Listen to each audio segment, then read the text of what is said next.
about it. We cannot overstate the importance of what we're watching right here. It is a preview. Canada is not the last country in which this will happen, in which a neoliberal government will become a fascist government overnight while smiling and talking about diversity. You should know the Biden administration, once again, has not condemned this. In fact, they're emulating it.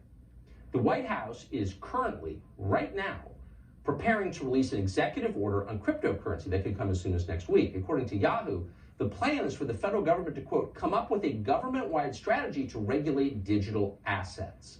The FBI, meanwhile, has just formed a new unit, quote, focused on digital asset seizure and blockchain-based law breaking. Now, what does that mean? Well, we're learning from Canada. Blockchain-based law breaking means that you donated money to a cause the government doesn't like, for instance, against vaccine mandates. And the State Department has no problem with that at all. So what does this mean for our financial system? Well, if you ran a big bank, you'd be very concerned about this. Once the government announces they can zero out people's bank balances if they don't like their Twitter feeds, people tend not to trust banks. You could get bank runs. They understand that. There's a lot of volatility ahead.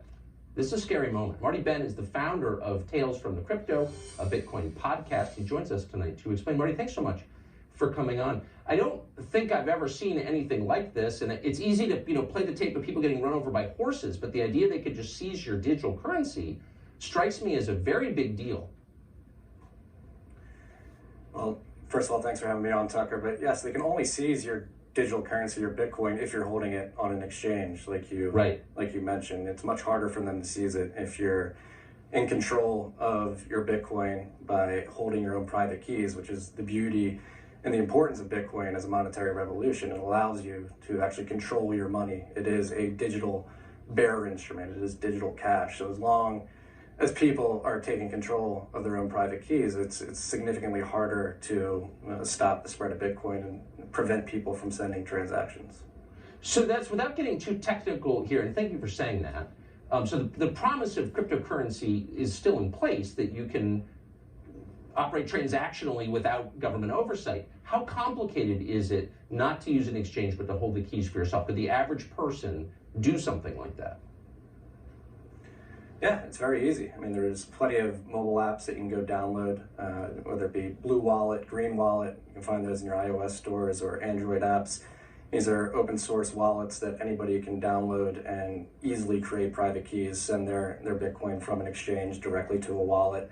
They can back up their wallet with 12 words that if they were able to memorize them, theoretically they can walk around with their Bitcoin in their heads.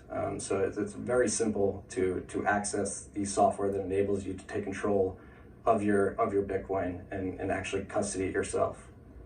God, I mean, you got to think if they're zeroing out people's bank accounts for political reasons, there's going to be a rush to cryptocurrency. I mean, in one sentence, do you expect that? Do you expect crypto to become more popular after this?